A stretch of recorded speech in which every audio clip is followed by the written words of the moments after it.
como cuerpo, parte de lo que tenemos que hacer es ponernos en la situación de otras personas y orar con un buen deseo de que Dios pueda hacer algo en su vida. Señor, gracias. Te pedimos por nuestro hermano Henry en Colombia. Pedimos por su vida, Señor. Oramos porque sabemos que dice tu palabra que tú eres Dios de toda carne en Jeremías y que para ti no hay nada imposible, Señor. Que tú eres Dios de toda carne y que no hay nada imposible. Señor, y dentro de tu voluntad y dentro de tu propósito queremos orar por un milagro sobre su vida, Señor. Nuestro deseo es que tú puedas traer sanidad a su cuerpo y que el favor tuyo se pueda mostrar, Dios, y que un milagro pueda ser dado, Padre. En el nombre de Jesús te lo pedimos. Pedimos que tú traigas paz al corazón afligido, que tú traigas esperanza en el momento de la aflicción y que la paz tuya gobierne el corazón de sus familiares, Dios, y que ellos puedan ver la mano de Dios, que es buena, que es agradable y que es perfecta. Sobre sus vidas oramos, sobre su esposa, su mamá, sus vidas ahí en Colombia y los que están aquí y en cualquier parte del mundo que están al pendiente de Henry. Lo bendecimos ahí en su cama. Oramos por una palabra de bendición. Sobre todo, Señor, que Él pueda conocer de ti cada día. En el nombre de Jesús. Amén. Amén. Bueno, mire, vamos a... Siempre en las cosas que Dios nos permite aprender a todos, como hijos de Dios, siempre podemos crecer en lo que es el conocer de la palabra. Y hay temas que a mí me fascinan mucho. Yo quisiera hablar sobre lo que es la presencia de Dios y la respuesta de su pueblo a la presencia de Dios. Para empezar, la Biblia dice en el Salmo 14, dice el necio en su corazón, no hay Dios. Dice, se han corrompido, hacen malas obras, cada quien busca su propio camino. La mentalidad de aquel que no conoce a Dios y que no quiere conocer a Dios, que no quiere aceptar que Dios es real, entonces se convierte en una necedad, por lo cual esas personas, como no tienen ni quieren a alguien que adorar, se convierten en Dios para sí mismos. Y vemos que el mundo está lleno de dioses que son proclamados, que los mismos hombres levantan. Salmo 115 dice que los dioses de las naciones son ídolos, que tienen ojos mas no ven, tienen pies mas no andan, tienen manos mas no se mueven. Y es más, hay que cargarlos, porque no hay en ellos aliento de vida, no hay en ellos un espíritu. Pero en la ignorancia del hombre hacen un Dios, porque en ese deseo de a veces místico, en ese deseo de buscar a alguien más grande que el hombre mismo, nos convertimos en necios y muchas veces por no ir a la Biblia y por no querer escuchar a Dios, entonces hacemos nuestros propios dioses.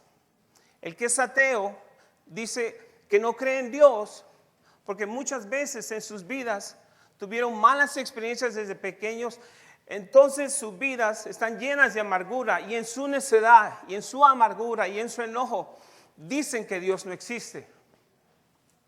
Pero el problema no es ese, el problema es que el hombre no entiende que Dios no está para hacer lo que nosotros nos da la gana. El hombre tiene que entender que Dios es Dios y que Él reina por sobre todas las cosas y que la manera como Dios actúa, la manera como Dios hace las cosas en su soberanía que es perfecta, el hombre no tiene el entendimiento para comprender la sabiduría y la soberanía de Dios. Por eso se encuentra a veces diciendo, no hay Dios, no es cierto, eso es algo, puede ser una leyenda, eso es algo que se inventaron los antiguos. Yo no estaba ahí cuando Dios hizo el universo, yo no estaba ahí cuando las estrellas fueron formadas. Dios no existe, todo viene de algo de la nada. Pero es que hay una necedad en su corazón, la palabra de Dios no les ha sido revelada, por lo cual es fácil para ellos decir eso y justificar sus obras, porque muchas veces el problema de ellos no es tanto de que hay Dios o si hay Dios o no hay Dios. El problema de ellos es que su moralidad no quiere ponerse a la luz de la palabra. Su inmoralidad va a ser juzgada porque Dios es santo, porque Dios es recto. Y el hombre por naturaleza dice, se han corrompido y hacen obras abominables. El hombre en su propia imagen busca cuidarse. Hombres con poder, hombres con dinero, son llamados para tener poder. El poder les atrae y piensan que con tener el poder pueden dominar a las naciones. La Biblia dice que los reyes de la tierra se enseñorean sobre las naciones de la tierra. Y algunos de ellos, en su deseo de poder, en su ambición de querer de querer llamar la atención, en su ambición de que muchos les sigan, entonces se convierten en dioses para los pueblos. Y algunos de los pueblos algunas veces seguimos o siguen a hombres que presentan ciertos ideales que en cierta manera son buenas, pero nos damos cuenta que la Biblia dice, maldito el hombre que confía en el hombre. Y hasta el día de hoy la historia nos ha comprobado que todos los presidentes, todos los reyes de la tierra, por lo menos la mayoría de ellos, han fallado en sus promesas. Claro, fueron puestos por Dios, pero eso no quiere decir, y son autoridades que Dios puso de una u otra manera, pero ellos son hombres como usted y como yo. El pueblo de Israel en el libro de Samuel estaba cansado porque cuando Dios, antes de que el primer rey de Israel, que se llamó Saúl, fuera puesto como rey, ellos decían, danos un rey. Ellos no, en su desobediencia no querían seguir las leyes de los jueces, de los profetas. En ese tiempo el profeta Samuel estaba para gobernar y para juzgar a Israel, pero ellos no querían. Ellos querían un rey. Ellos decían, los demás dioses de las naciones tienen reyes. Ellos no querían que Dios directamente tratara con ellos. Y en su necedad, por no querer obedecer a la palabra de Dios, el Señor les dio un rey. Fue puesto por Dios, Saúl, pero él vino y él mismo, Saúl, se apartó de los caminos de Dios. Y como consecuencia, el pueblo sufrió un mal ejemplo. La Biblia nos dice una vez más, maldito el hombre que confía en el hombre. Y para nosotros, hermanos, es importante entender que las cosas que fueron creadas, que las cosas que están a nuestros ojos, hablan de un testimonio de que hay un diseño inteligente, hay alguien más grande que las cosas que fueron creadas. Si usted se halla en la calle un reloj o un aparato electrónico, usted no dice, las arenas, la tierra de la calle lo formó. En su sentido común, usted entiende que alguien hizo ese aparato. Este libro, este púlpito, esas sillas fueron diseñadas por alguien. De la misma manera, hermanos, dicen Hechos 17, que las cosas que fueron creadas nos hablan de que hay un Dios que existe por encima de todas las cosas. Dice el Salmo 148, alabale sol y luna, alabale las estrellas. Toda la creación proclama a Dios. Toda la creación da un testimonio de que Dios existe. Las galaxias, miles, millones de galaxias, estrellas, no se diga. Hermano, no somos ni un puntito en el universo como tierra. Pero por encima de todas las cosas, Dios en su perfecta sabiduría creó todo lo que usted y yo podemos ver. El universo, la órbita del sol, los planetas que no se salen de su órbita, todo bien manejadito como un reloj. Nos da testimonio de que Dios es real. Nos da testimonio de que hay un ser más grande que nosotros. Nos da testimonio que dice, como dice el canto que cantamos ahorita, ese ser que nunca fue creado. Hay una teoría que dice que toda causa tiene en sí su origen. O sea, las cosas creadas tienen un origen. La materia prima que es la silla, que es la madera, de ahí se crea un objeto. Pero Dios es el ser nunca creado. Él no tiene principio, Él no tiene fin, Él es por siempre. Y como tal, hermanos, no podemos entender la magnificencia y la amplitud de quién es Dios. Pero gracias a Dios por su Espíritu Santo que nos dio su palabra y a través de este libro, de una manera en la cual podamos abrir el corazón humildemente y tener atentos nuestros oídos, podemos entender y aprender de quién es Dios. Y Él está dispuesto a darse a conocer a aquellos que quieren saber de Él. Dice la Biblia en Job que en Dios hay una grandeza inmensa, pero Él no desprecia a nadie. Ahora, Dios da gracia a los humildes, pero resiste a los soberbios. Y en esa magnitud que Dios hizo los cielos y la tierra y todo lo que vemos, Él no se quedó ahí. Vemos el principio de la historia y ahorita la gente, los científicos y todos se preguntan cuánto tiene la tierra, cuánto tiene el universo. Y están ellos ahí tratando de buscar el origen. Pero no se van a la Biblia que dice en Génesis 1:1 y la mayoría lo sabemos. ¿Cómo dice? Amén. Eso le da a entender a usted una cosa, hermanos.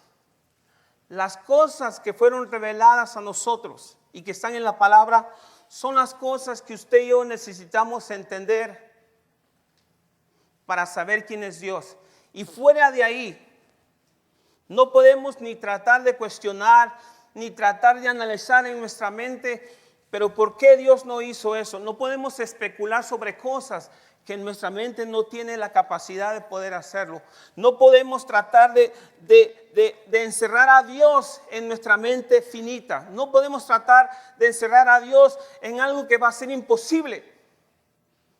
Porque en Isaías declara que el entendimiento de Dios es infinito.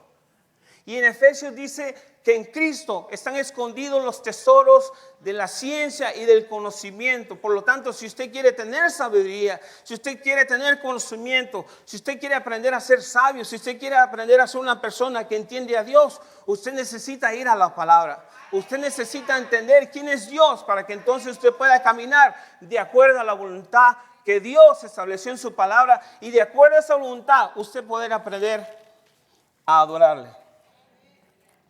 Deje tomado porque esta cosa está.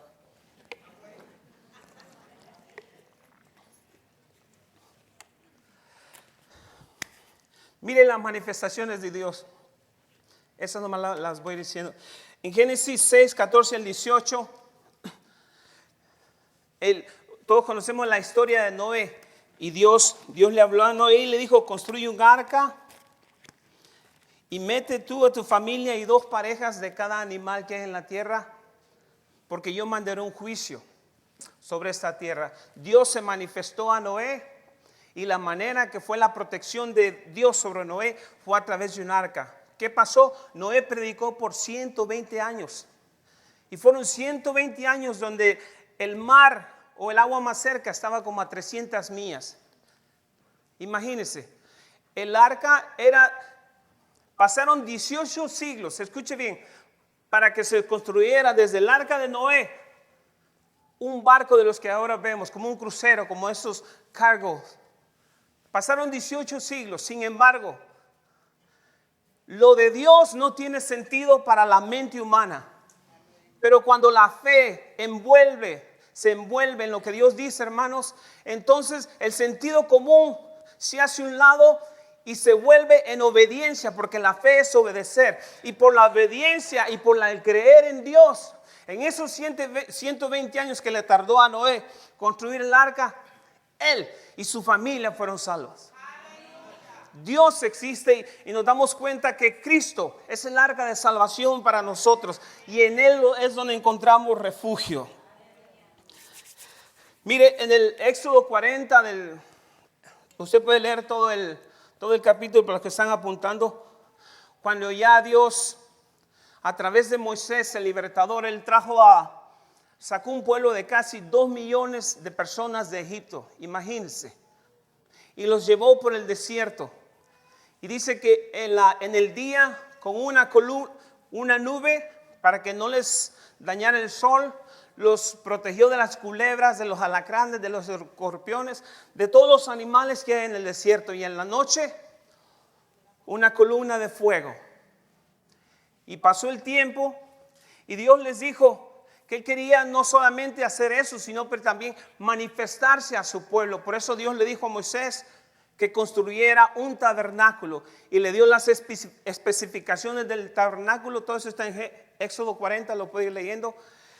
Y en esas especificaciones le dijo, construye un arca. Todos lo conocemos, el arca de Dios.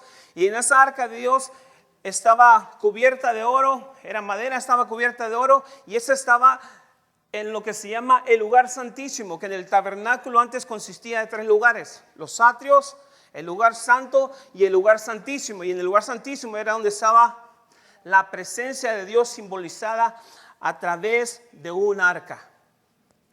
Y cada vez que la nube de Dios bajaba al arca, era la manifestación de la presencia de Dios.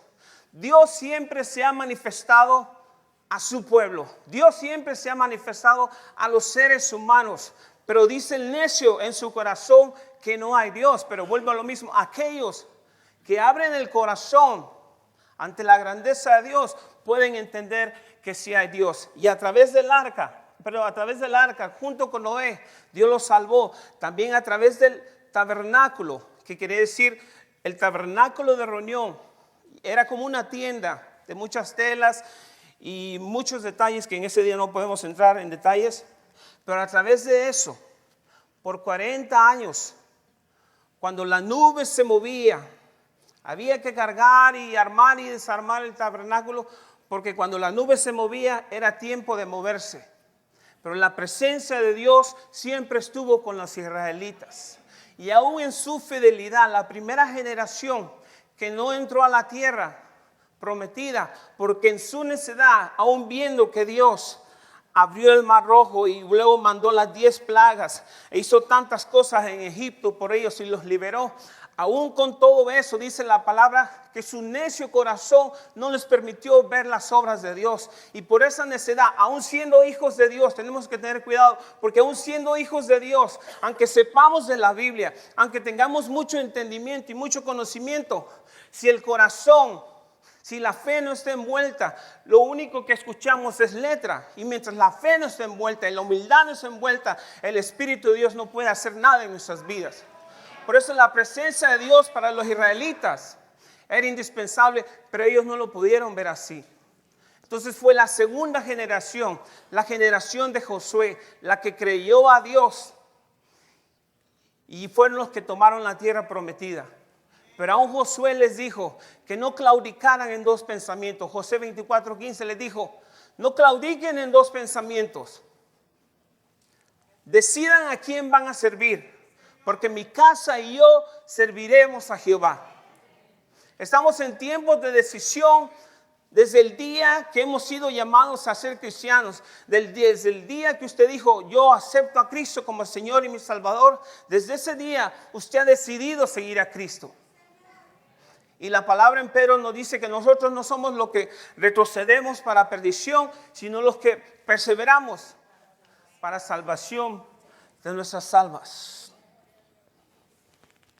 Pero ¿qué pasa? Las tierras, después de que Israel llegó a la tierra prometida, cruzaron el Jordán, pasó la toma de Jericó, las 12 tribus fueron repartidas y todo, ya no había un tabernáculo. Josué murió. Llegó el tiempo de los jueces y llegó una anarquía. Hermano, no puedo darle todas las escrituras, pero les prometo que yo leí todo lo que les estoy diciendo. Está en la Biblia, usted lo puede comprobar. Más por causa del tiempo, pero todo eso, usted sabe que estoy hablando la verdad. Ahora, vuelvo a donde me quedé. El tabernáculo ya no existía, las tierras fueron repartidas y todo. Llegó el tiempo de los jueces y dice la Biblia que se levantó una generación que no conocía a Dios. Pero que sus padres habían recibido el milagro de la tierra prometida. Y pasaron muchos tiempos, luego siguió la época de los reyes. Vemos reyes que, dice la palabra, reyes como el nombre de Osías, Jeroboam y tantos reyes, tantos nombres difíciles, cuando dicen, y este rey hizo lo malo ante los ojos de Dios y levantó altares a Baal, levantó altares, hizo imágenes. Muchos de ellos ofendieron a Dios. También dice algunos que hizo lo recto delante de Dios y quitaron los altares, los lugares altos y volvieron el pueblo al nombre de Dios. Esto nos dice a nosotros, hermanos, que en el corazón del hombre es corrupto, que el corazón del hombre necesita quebrantarse para poder Dios hacer algo en sus vidas. Y el pueblo, en todo ese tiempo, la misericordia y el favor de Dios siempre se mostró a través de aquellos que fueron fieles a su palabra, a través de aquellos que pudieron creer en lo que Dios había dicho. Y nos damos cuenta, hermanos, cuando con todo eso la presencia de Dios no se fue de sus vidas, la presencia de Dios estaba ahí, el tabernáculo no estaba, pero el arca de Dios. Y aquí es donde sí ya vamos a empezar a ver un poco en la Biblia, con el rey David. Vamos a irnos a 2 Samuel 6. Y vamos a entender un poquito la historia de 2 Samuel 6. Dice, entendemos un poco lo que les dije, el trasfondo de todo cómo hemos llegado hasta acá. Esta arca que está aquí es la misma arca que estuvo con Moisés. David volvió a reunir a todos los escogidos de Israel. 2 Samuel 6, 30,000. Y se levantó David, partió de Baala, de Judá, con todo el pueblo que tenía consigo, para pasar de ahí el arca de Dios, sobre la cual era invocado el nombre de Jehová de los ejércitos, que mora en Jerusalén. Espéreme ahí tantito. Ahí vamos a quedarnos ahorita. Mire, para David se le dice el hombre conforme al corazón de Dios, el dulce cantor de Israel. David falló, David cometió adulterio, David cometió un crimen, David destruyó una familia. En su familia como consecuencia, hubo incesto. Los hijos de él violando a las hijas de él mismo. Y todos nos damos cuenta de la historia de lo que pasó con David. Con todo y eso, hermanos, Dios no justificó su pecado, lo perdonó, pero las consecuencias vinieron. Pero en el corazón de David había algo que una vez que había pecado y una vez que había fallado, y que él entendía que había fallado a Dios, y cuando Dios lo corrigió a través del profeta Natán, en su corazón hubo arrepentimiento. Sus huesos se secaron a causa de su pecado. Y vemos la historia del Salmo 51 y es la historia de cuando él pecó con Betsabé. Y nos damos cuenta el genuino arrepentimiento de David. ¿Qué es lo que pasa? David supo poder humillarse delante de Dios. David supo de que la única manera que podía él hallar gracia una vez más delante de Dios era reconociendo su pecado, entendiendo que había fallado y que Dios era el único que lo podía salvar y ayudar. Por eso es que la presencia de Dios, ya después para David, si usted lee los versículos y los capítulos anteriores, anduvo como por 13 años huyendo por su vida, porque el rey Saúl lo quería matar, porque en él habían celos, porque anterior a eso Dios había usado a David para derrotar a Goliat y para derrotar a los filisteos, no a los filipinos, a los filisteos, y por medio de eso dar salvación a Israel. Porque David decía de Goliat, ¿quién es ese incircunciso que se atreve a maldecir a Dios y a los ejércitos de Israel? Y luego le dijo en su cara, y medía como 9, 10 pies. Imagínense lo que son, una puerta mide como 7, 8 pies. Su vestidura era como de 200 libras, su casco y todo, su escudo. El mono que cargaba el escudo era más grande que el que lo cargaba.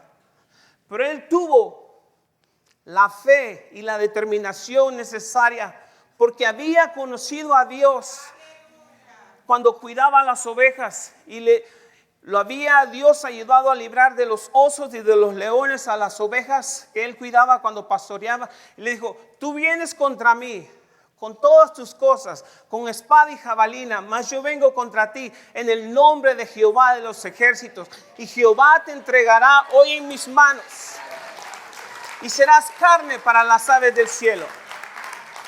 Fe, determinación y creer que hay un Dios más grande que todas las cosas son las puertas que se nos abren para entender que podemos hacer cosas dentro de la voluntad de Dios, porque Dios es un Dios sobrenatural, porque Dios puede hacer cosas a través de aquellos que creen, no importa su trasfondo social o económico, simplemente dice el que cree dentro de la voluntad de Dios, todo es posible.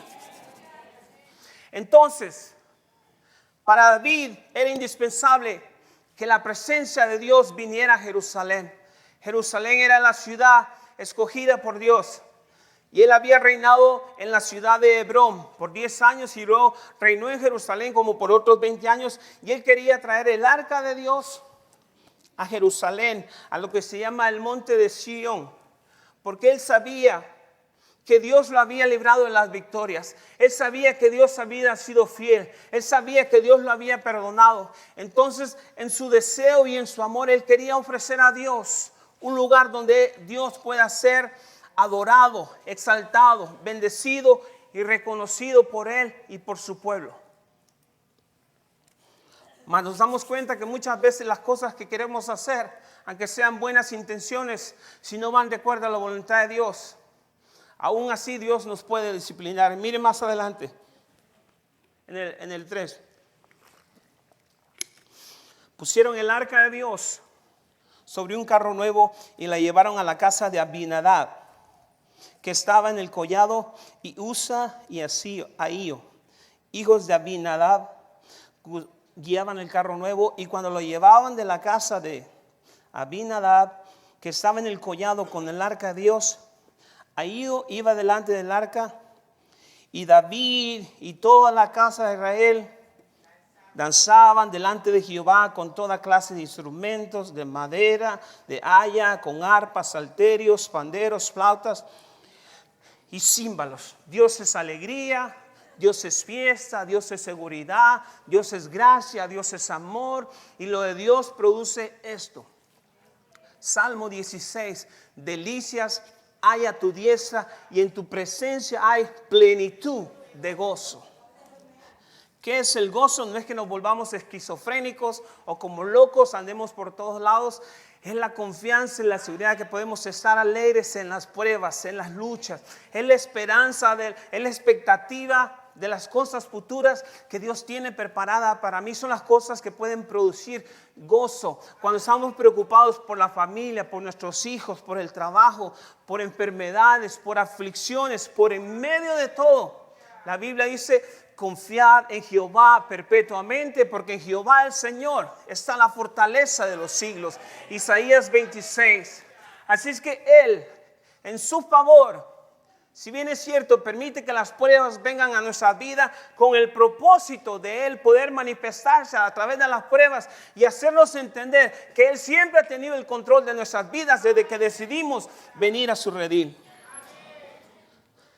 Pero mire, pasó algo triste que algunos ya lo han leído, y si no, mire, aquí les va.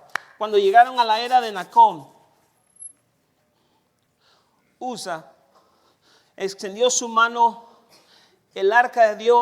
hacia el arca de Dios y la sostuvo, porque los bueyes tropezaban, y el furor de Jehová se encendió contra Usa y lo hirió allí Dios por aquella temeridad, y cayó ahí muerto, hermanos. Imagínense. Cayó ahí muerto junto al arca de Dios. Y se entristeció David por haber herido Jehová a Usa, y fue llamado a aquel lugar Pérez Usa hasta hoy. ¿Qué quiere decir? Eso es el Señor que quebranta. En el libro de Éxodo, no lo vamos a ver, pero está en Éxodo 25, 13, 14. Cuando Dios le dijo a Moisés que construía el arca era un cuadro, y le dijo: pon un anillo en cada esquina y construye y haz 2 barras de madera y cúbrelas con oro. Y los sacerdotes van a cargar el arca. Cuando en Éxodo 3, en número 3, perdón, y cuando en números 8, cuando cruzaron el Jordán y cuando conquistaron Jericó, Dios dijo que los sacerdotes carguen el arca. Pero ahí en Samuel iba sobre unos animales. Las cosas no se pueden hacer como pensamos. Podemos tener muchas buenas intenciones, pero no podemos ministrar y tratar de presentar las cosas a Dios como nosotros creemos que es mejor. La Biblia da instrucciones de cómo lo de Dios debe ser administrado. Y en ese entendimiento nosotros tenemos que tener un temor hacia Dios y hacia las cosas de Dios. Porque lo de Dios está establecido y los principios de Dios no van a cambiar por el pensamiento o la buena intención de un humano o de un hijo de Dios. Y pasó eso, hermano, este hecho trágico en medio de la alegría, y tuvo entonces que David volver a reagruparse, y miren lo que hizo. Y después que estuvo triste, tuvo temor David a Dios. Aquel día dijo: ¿cómo ha de venir el arca de Jehová? No se sentía digno. Dijo: y si la vuelvo a regar y vuelve el juicio de Dios otra vez sobre mi vida. Tenía temor David, más o menos lo que está tratando de explicar. Dice: de modo que David no quiso traer para sí el arca de Jehová a la ciudad de David, y le hizo llevar David a la casa de Obed Edom Geteo.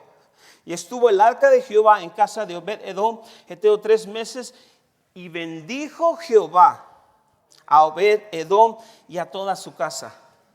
Obed quiere decir el que sirve, el que ministra.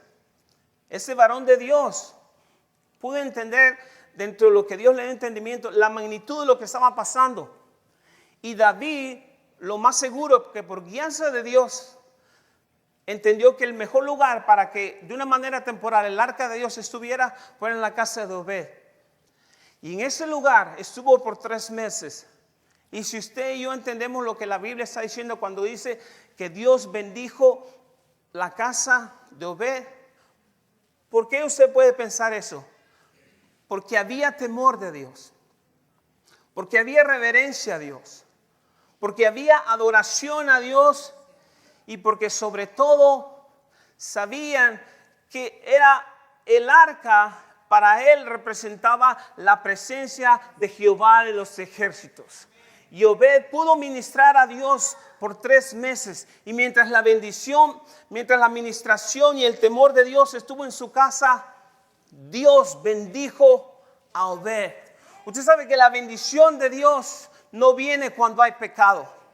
La bendición de Dios no viene cuando hay pornografía en los hogares. Usted sabe que la bendición de Dios no está ahí cuando hay adulterio, cuando hay maldiciones, cuando la gente no ora, no quiere orar, cuando la gente no quiere buscar de Dios. La bendición de Dios no está ahí. Cuando somos personas que no nos interesa a Dios, la bendición de Dios no está ahí. Cuando somos jóvenes que nos rebelamos a nuestros padres y que queremos hacer lo que nos queramos y porque nos creemos más inteligentes que los padres, la bendición de Dios no está ahí. Cuando somos padres que no tratamos bien a nuestros hijos y que los vemos como garras, o a nuestras esposas o nuestros esposos los tratamos mal, la bendición de Dios no está ahí. Cuando somos personas que estamos bajo autoridad y no nos queremos someter porque pensamos que tenemos una idea mejor que nuestro líder, la bendición de Dios no está ahí. Pero cuando el corazón es humilde, cuando el corazón se entrega y dice: Señor, no importa, no entiendo, voy a hacer tu voluntad, entonces la bendición de Dios viene ahí, porque Dios da gracia a los humildes.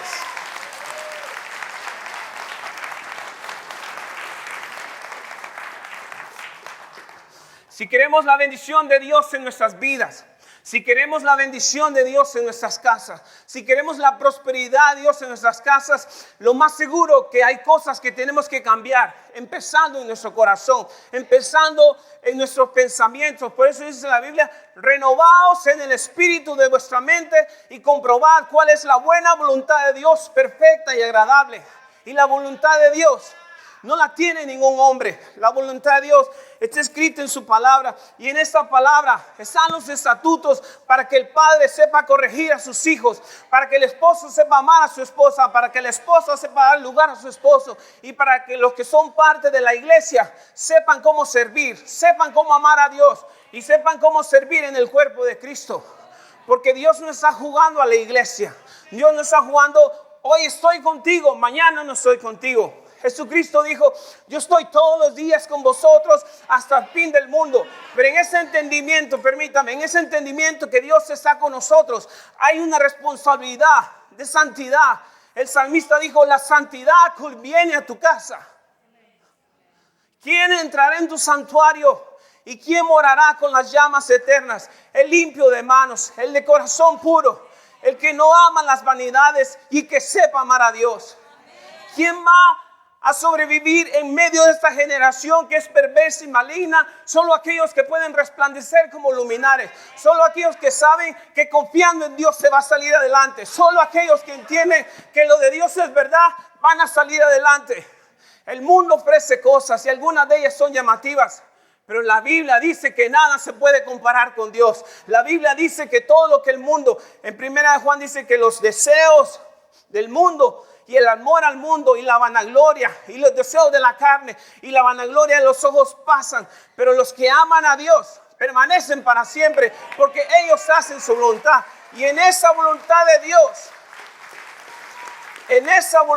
Dios somos santificados. Y cuando la santidad de Dios está en las casas, en los hogares, no en una manera de cuidar nuestra imagen, no en una manera de hago bien o no hago mal cuando me miran, cuando no me ven, no.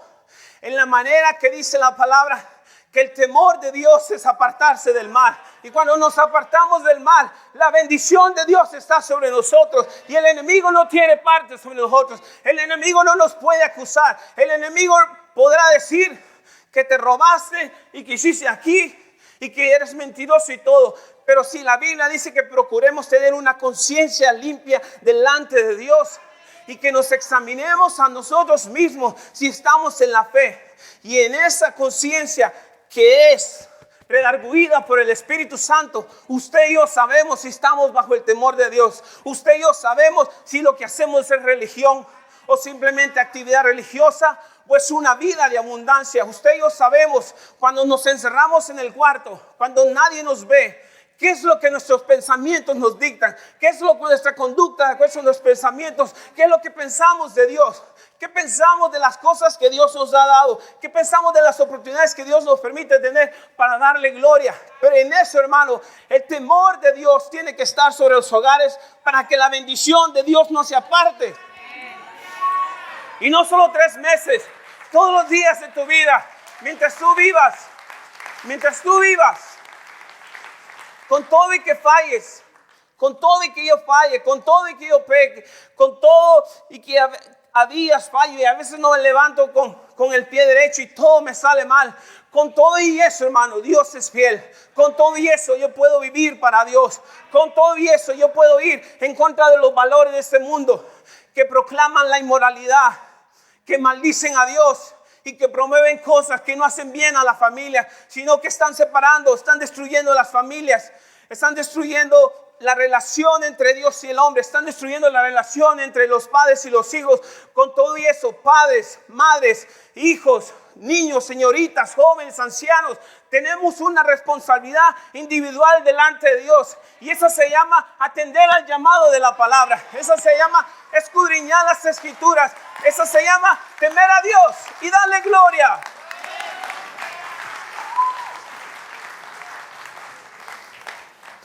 Y me salí del tema. Bueno, tómenlo como un comercial.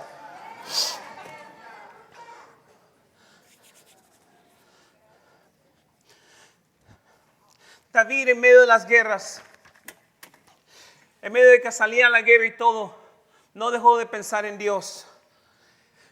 Y en 1 Crónicas 15, no lo vamos a ver, pero es una historia paralela a 2 Samuel 6, donde una vez que entendió David que era tiempo para regresar el arca de Dios a Jerusalén y que Dios le dio la luz verde para poder regresar, le hizo una tienda y puso el arca de Dios. Ahí está en 1 Crónicas 15 para que lo que están escribiendo.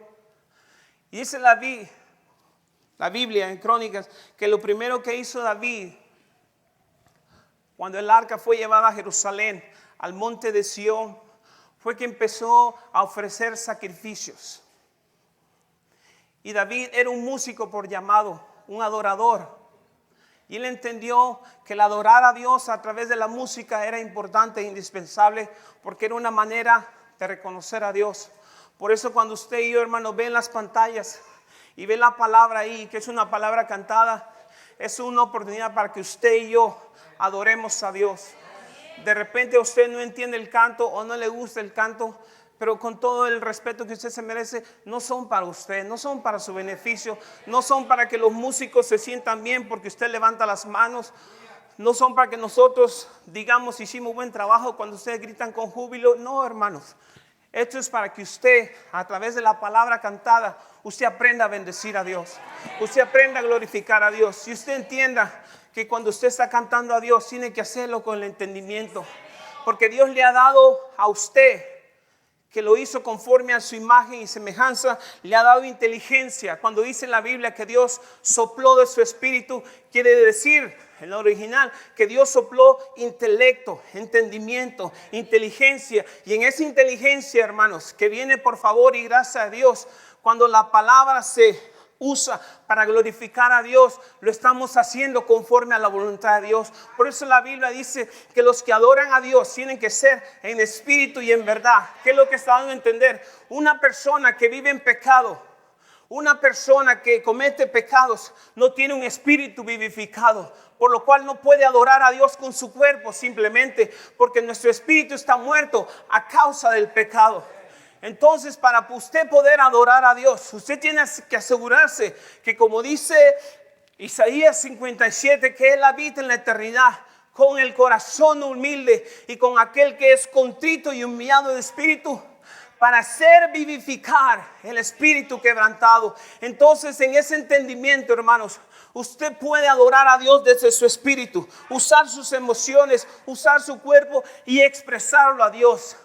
Y cuando la Biblia dice en espíritu y en verdad se refiere conforme a los principios de la palabra. La Biblia dice dar gloria a Dios, temer a Dios y darle gloria. La Biblia dice cantar a Dios con alegría. La Biblia dice en los salmos cantar a Dios con entendimiento. David escribió cerca de 73 salmos, y en esos salmos vemos que hubo alegría, que hubo aflicción, que hubo pecado, pero en medio de todo, en los salmos que usted lee de David y en los salmos de los otros músicos, usted se va a dar cuenta que había un común denominador. Ellos siempre le dieron gloria a Dios, ellos siempre confiaron en Dios, ellos siempre dijeron que Dios era su salvación, ellos siempre dijeron que Dios era su fortaleza, ellos siempre dijeron que aunque mi carne y mi corazón desfallaren, mi confianza y mi esperanza está en Dios. Ellos pudieron decir: aunque mi corazón afligido esté y necesitado, con todo Dios pensará en mí. Ellos pudieron decir: Jehová es mi luz y mi salvación, no temeré lo que me pueda hacer el hombre. Jehová es mi fortaleza de mi vida. Ellos pudieron decir: hubiera yo desmayado si no creyese que vería la bondad del Señor en la tierra de los vivientes. Ellos pudieron decir: sea llena mi boca de tu alabanza. Ellos pudieron decir: mi corazón está dispuesto, Dios, cantaré, entonaré alabanzas a mi Dios. Ellos pudieron decir: los cielos cuentan la gloria del Señor, el firmamento anuncia la obra de sus manos. Un día, otro día, emite una palabra, y en esa palabra hay un entendimiento. Tu palabra es más dulce que la miel. Tus preceptos son justos, son verdaderos. Hacen bien a mi alma, hacen bien a mi espíritu, hacen bien a mi familia. El obedecer tu palabra me ha traído el bien. Porque entendían que Dios es más grande que todo. Porque entendían que Dios era más grande que su pensamiento. Y que la opinión del hombre no cuenta cuando la palabra de Dios está por encima y por medio de todas las cosas.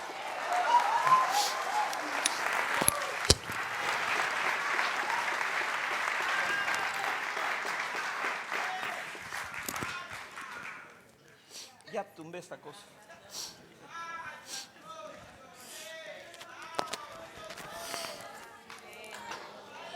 No crea que soy pentecostal, son los nervios.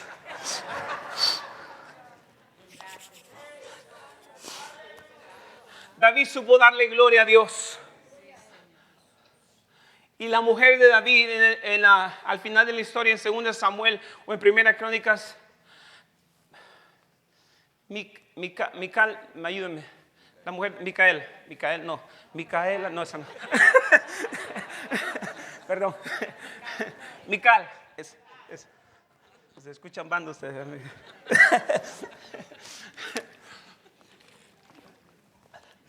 Cuando vio que David, el rey de Israel, que venía vestido con lino fino, danzaba con júbilo, gritaba, porque él entendía que Dios ahora estaba con ellos y que la presencia de Dios iba a traer temor sobre sus enemigos y que mientras hacían la voluntad de Dios, Dios los iba a proteger. Entonces ella lo despreció en su corazón y le dijo, parafraseando, qué mal te has visto, cómo te has rebajado enfrente de tu pueblo, ¿qué no eres rey? ¿Qué no tienes que cuidar tu imagen? ¿Qué no tienes que cuidar tu reputación? ¿Qué van a decir los nobles? ¿Qué van a decir los pueblos? ¿Qué va a decir la corte? Que pareces un loco ahí con esa arca. El juicio de Dios vino sobre ella y la dejó estéril hasta el día de su muerte. Pero David dijo, haz misa y di lo que quieras. Por causa de Dios, a tus ojos, yo me haré más vil. Por eso cuando usted y yo, la perspectiva de ver a Dios está por encima de lo que piense mi vecino, usted va a hacer cosas que a los religiosos o a los amargados a veces les molesta. En el culto, cuando usted viene aquí, hermanos, vuelve a lo mismo. Usted no viene ni a agradarse a usted, ni a los músicos, ni a que usted piense. Usted viene a rendir culto a Dios. Y cuando usted cuida, que dice que si, y está lleno de complejos, y está lleno de pensamientos que qué pensarán y lo que sea. Ahora, la Biblia dice que hagamos todo decentemente y en orden. Pero en ese entendimiento se puede alabar a Dios con júbilo. Se puede bendecir a Dios con alegría. Porque cambia nuestra perspectiva. Nuestros pensamientos, hermanos, se abren en una ventana más grande. Y ya no nos convertimos en personas religiosas, sino en personas que participan de lo que es la bendición de adorar a Dios. Acuérdese, el arca de Dios estuvo en la casa de Obed y Jehová bendijo su vida y su casa. Y cuando usted viene aquí, cuando usted en su casa, que es donde más importante tiene que hacerlo, le ofrece culto a Dios, aparta un tiempo para Dios y usted empieza ahí a tener comunión con Dios. Cuando hace un lado su celular, cuando hace un lado su rutina diaria, su trabajo, cuando hace un lado con mucho respeto su familia y usted toma un tiempo para Dios, la bendición de Dios va a estar sobre su vida, la revelación de Dios va a estar sobre su vida, porque en el Salmo 25:14 dice, la comunión de Jehová, la comunión íntima de Jehová es con los que le temen y a ellos dará a conocer su pacto. Usted quiere crecer en Dios, usted quiere dejar de ser simplemente una persona que atiende a un templo, da sus diezmos y si cree en Dios. Usted quiere dejar de ser un simpatizante de Dios. La Biblia dice que lo empecemos a buscar y que en ese buscar de Dios vamos a recibir vida. Amós 5:5, buscadme y viviréis. En ese buscar de Dios podemos entender cosas de Dios que algunos no entienden por la necedad que hay en sus corazones. En ese buscar de Dios, la religiosidad se va a ir apartando poco a poco. Y entonces la humildad y la sencillez son parte de nuestra vida. Para adorar a Dios se necesita simpleza en el buen sentido de la palabra. ¿Qué es esto? Con fe. No podemos tratar de entender a Dios con nuestros pensamientos. Pero pensar así, Señor, hay cosas que en el servicio o en mi casa yo no entiendo, pero la Biblia dice, las voy a empezar a hacer por obediencia. Mire, cuando yo tenía 15, 16 años que me empecé a ir a la iglesia allá en Honduras, y con pena, hermanos, porque muchas veces, en las iglesias pasa que hay complejos, que hay penas y que ciertas ocasiones simplemente no queremos que nos vean, porque pensamos que todo el mundo está en los ojos, pero hermano, cuando usted está adorando nadie lo está viendo. Es usted y Dios. Y yo mira que todos levantaban las manos y yo quería pero no podía, y nomás le hacía así. Y ya así, ya pasado el tiempo, pero hubo una iniciativa, y a medida que fui aprendiendo de Dios y que me di cuenta que la Biblia dice levantar la voz, que la Biblia dice aplaudir, que la Biblia dice cantar a Dios con alegría. Levanten voces de júbilo y den gloria a Dios. La Biblia hace que la algarabía al adorar y alabar a Dios sea parte de nuestras vidas. Hagamos a un lado nuestros complejos y aprendamos a bendecir a Dios cuando vengamos aquí. Cuando vengamos a adorar a Dios como cuerpo, hermanos, tenemos que darnos cuenta que nuestra vida entre semana va a traer el fruto de lo que nosotros hicimos. Si usted vive en amargura y enojado con Dios o enojado con su familia, no piense que usted puede ministrar a Dios así nomás. Si usted vivió creyendo que la vida gira alrededor suya, usted no puede adorar a Dios. Usted no puede esperar el favor de Dios. Si usted piensa que usted está correcto y los demás están equivocados, usted no puede bendecir a Dios de esa manera. Mire, David supo, cuando vemos en el Salmo 51, y nos damos cuenta cuando dice, mi pecado es, toda la historia del Salmo 51 dice, parte de la historia dice, mi pecado está delante de ti. La bendición de Dios no viene cuando hay un pecado que no es confesado. La bendición de Dios no va a estar ahí.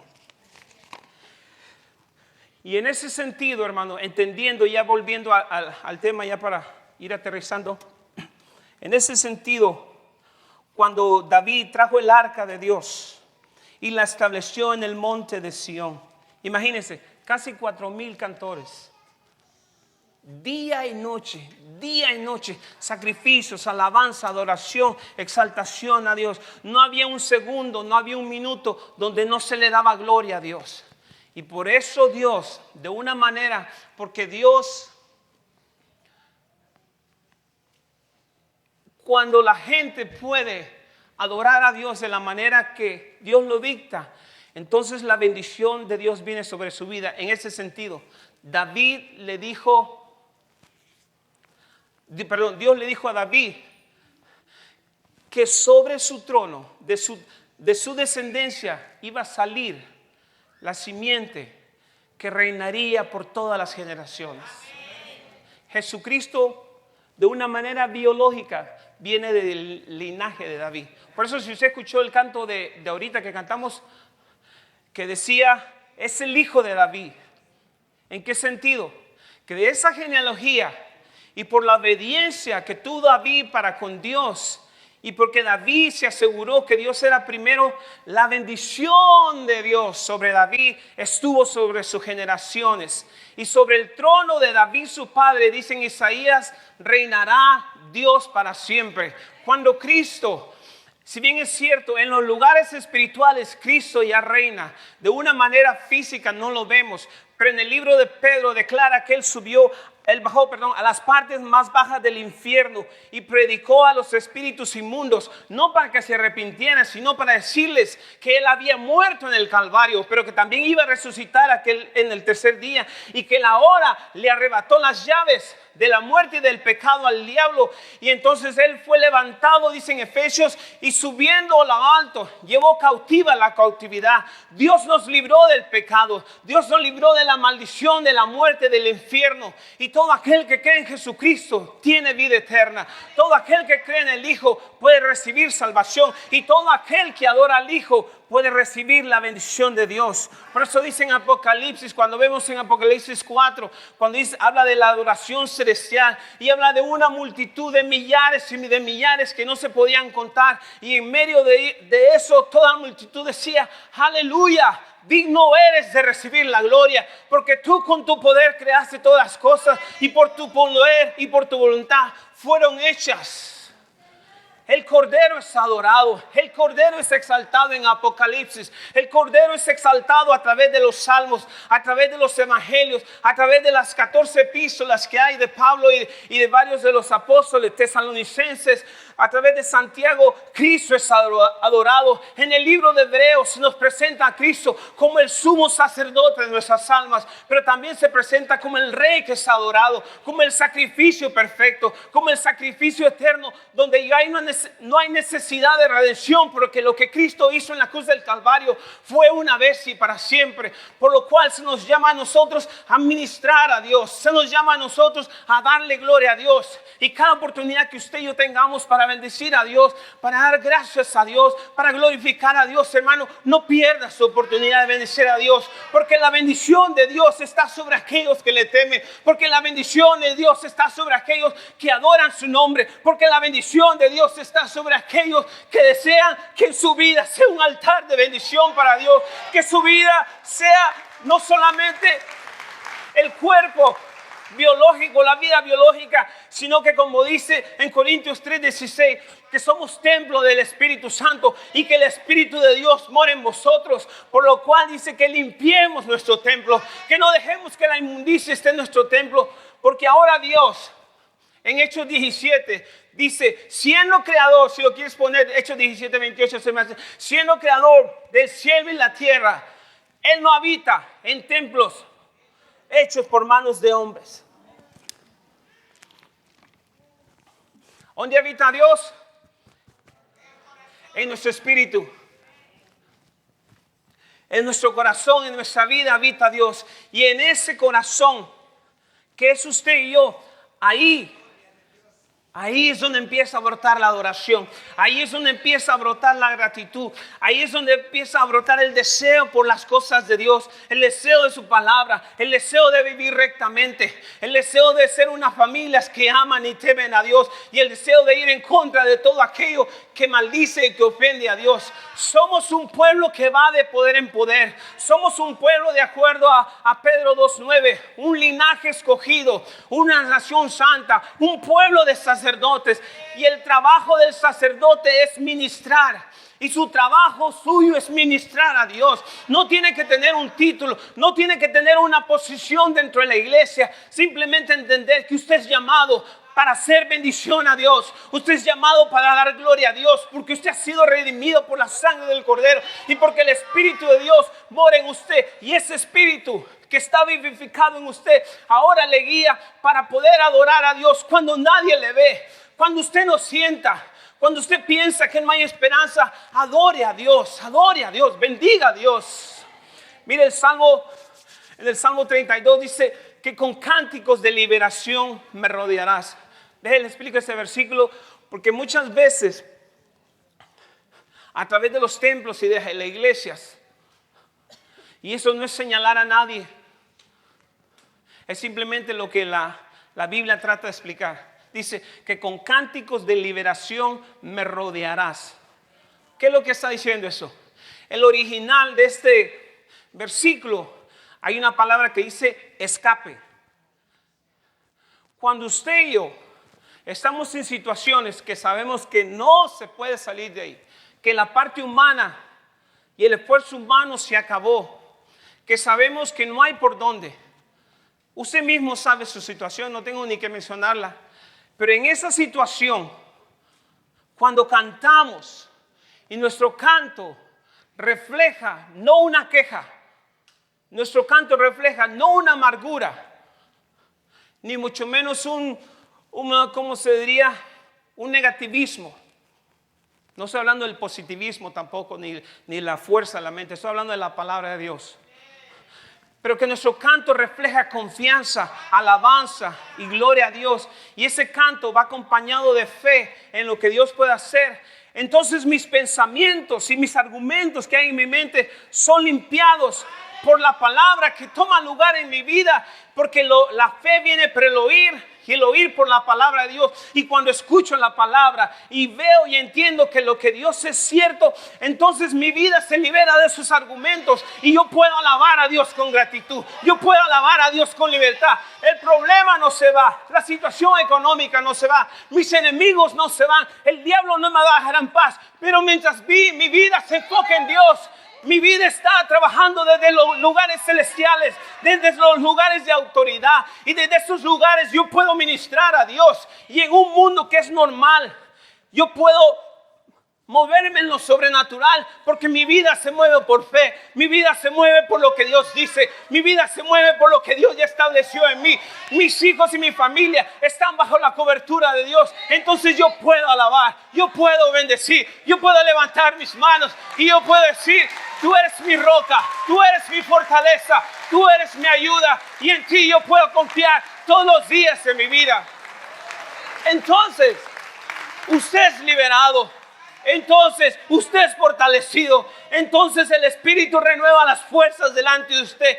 Y usted entonces entiende, renovados en el Señor y en el poder de su fuerza. Y usted entiende, da gracias a Dios por Jesucristo, que nos lleva de triunfo en triunfo. Usted entiende que en el mundo tenemos aflicción, pero podemos confiar porque hemos vencido al mundo. Usted entiende que la fe en Dios, la fe en el Altísimo, la fe en aquel del cual buscamos humillarnos, nos va a sacar adelante, nos va a llevar hasta el fin. Iremos de gloria en gloria. Veremos a Dios en Sion. ¿Cuál Sion? No el monte físico, pero la iglesia dice que en Pedro que es la Sion espiritual. Y en ese mover de fluir, en ese mover de alabanza, en ese mover de exaltación, vamos a ver a Dios en nuestras vidas, vamos a ver a Dios en nuestros hijos, y nos vamos a dar cuenta que Dios siempre ha sido fiel, que Dios siempre ha sido bueno y que siempre ha estado con nosotros.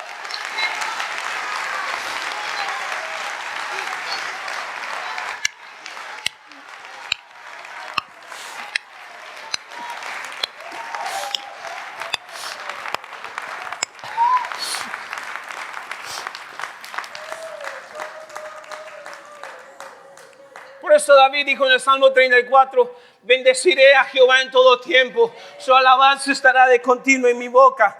En el Salmo 40 dijo que Él me sacó del pozo de la desesperación y puso mis pies sobre una roca. Y luego que me puso sobre una roca, Él dice en la Biblia que puso en mi boca un cántico nuevo, un canto de alabanza a nuestro Rey, un canto de exaltación a Dios. Y no solo dice eso, muchos verán esto y creerán y confiarán en el Señor.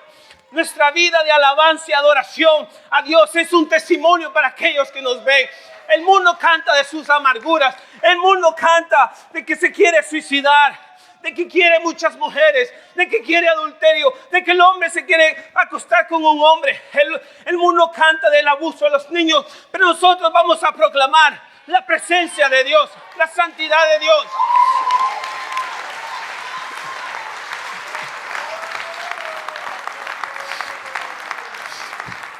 Somos el nuevo lugar de su habitación. Y lo que nos va a cambiar a nosotros es cómo nuestra vida se define delante de Dios. Lo que nos va a cambiar a nosotros es nuestro pensamiento o nuestra expectativa acerca de Dios en la palabra. No es lo que yo crea, no es mi inteligencia intelectual, que es parte de lo que Dios me ha dado.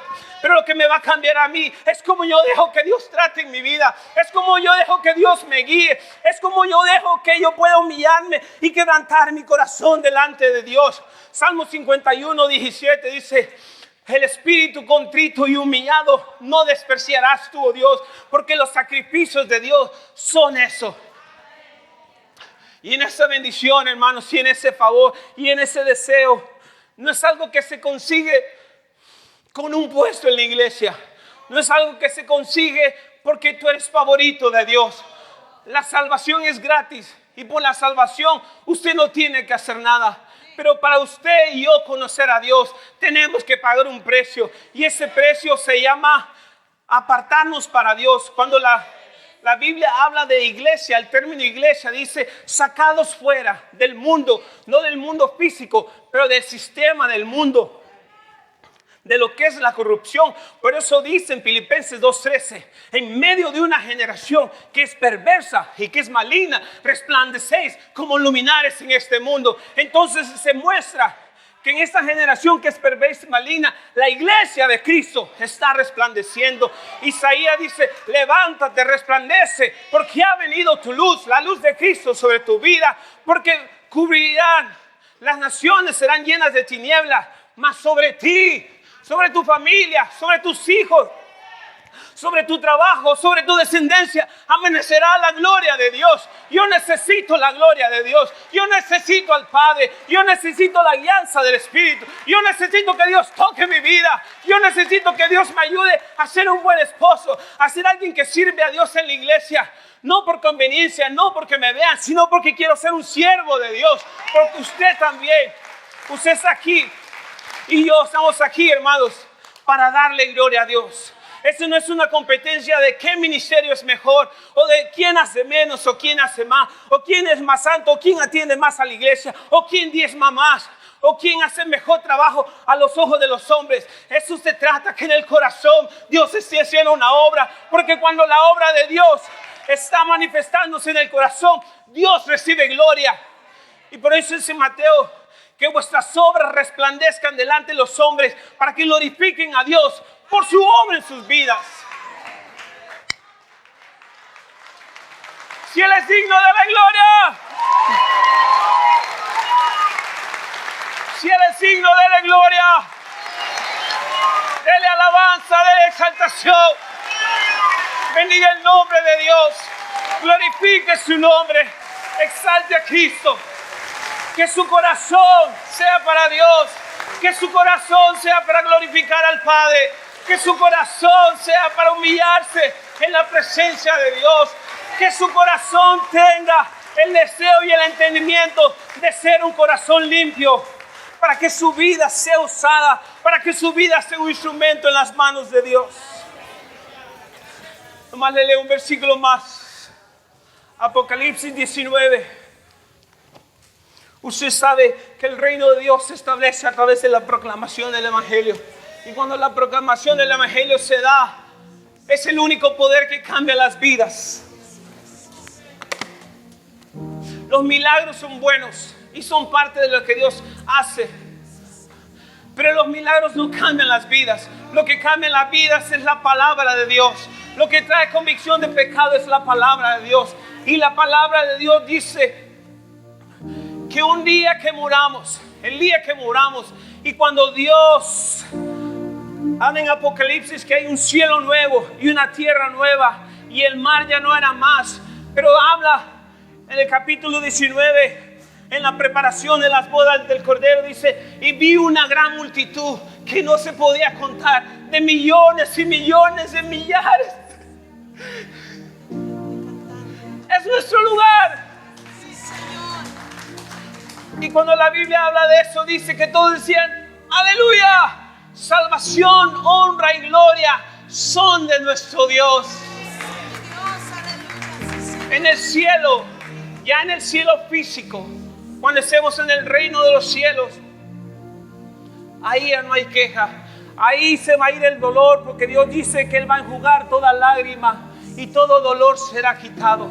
Cuando el reino de Dios sea establecido una vez y para siempre, y las cosas que fueron antes ya no eran más, y el desgraciado de Satanás se ha echado en el lago de fuego con todos sus ángeles, hermanos, y el reino de Cristo se ha entregado a su Padre. Dice la Biblia que en la preparación de las bodas del Cordero, ahí está su iglesia. Ahí está su esposa vestida de lino fino, que son las acciones justas de los santos. En el cielo se adora a Dios, pero usted y yo no tenemos que esperar al cielo para aprender a darle gloria a Dios. En nuestras casas, con nuestros hijos, tómele la mano a sus hijos, ore a Dios, enséñele el temor de Dios. No perdamos tiempo, Dios es real, las cosas se están dando de una manera muy rápida y nos estamos dando cuenta que Cristo viene pronto, hermanos, y hay una pronta respuesta en nuestras vidas para aprender a vivir para Dios en el temor de Dios.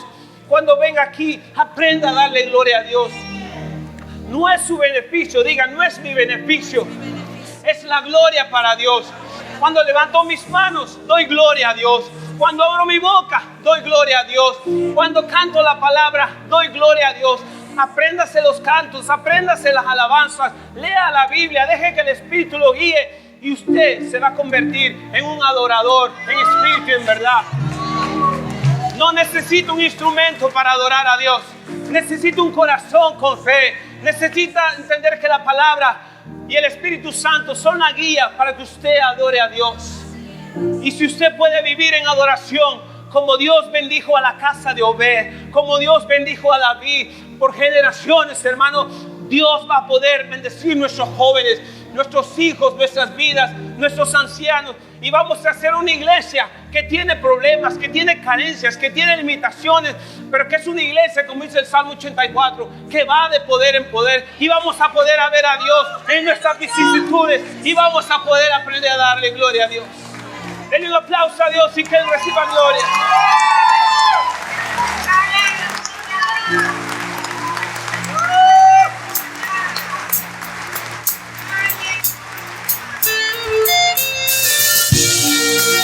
Denle un grito de júbilo al Rey.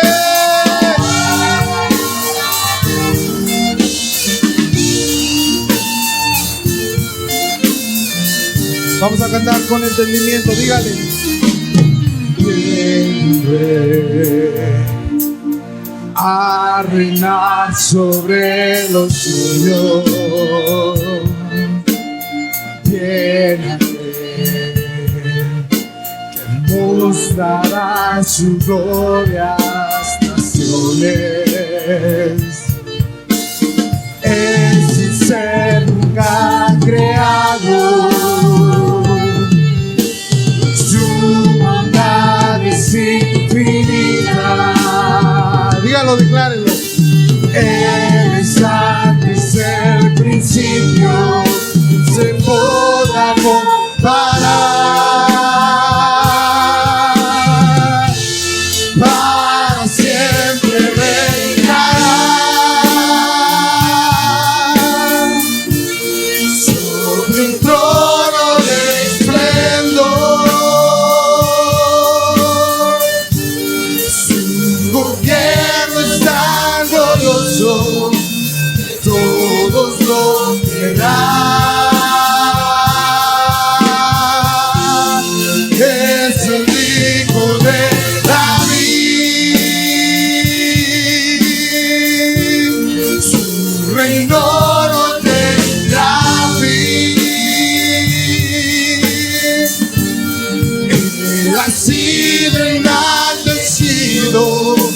Su nombre es Jesús. Dígale para siempre.